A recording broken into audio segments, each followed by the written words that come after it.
Stop what you're doing. This is the closest the human race has ever come to full-scale nuclear war. The year is 1962.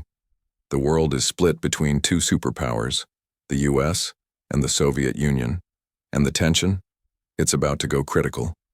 The United States just discovered that the Soviets are secretly installing nuclear missile bases in Cuba, just 90 miles from Florida.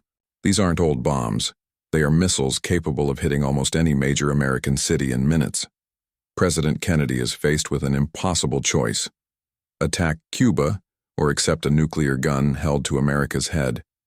Kennedy chooses the military option, but not an invasion. He orders a naval quarantine, essentially a blockade around Cuba. The message is clear. Any Soviet ship carrying offensive weapons will be stopped, by force if necessary. The fate of the world now rests on the high seas, watching to see which ship will cross the line first. Soviet ships are heading toward the blockade, and the U.S. military is at DEFCON 2, one step away from all-out war. Military leaders are begging Kennedy to launch an immediate, overwhelming attack. They believe a nuclear war is inevitable. But the real danger wasn't actually the ships.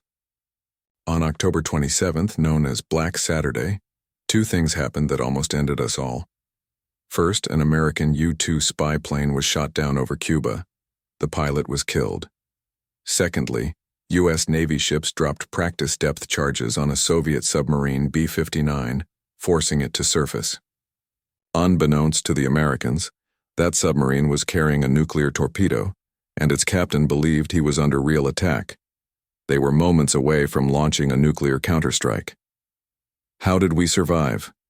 It wasn't the heroic speeches. It was a secret back-channel conversation.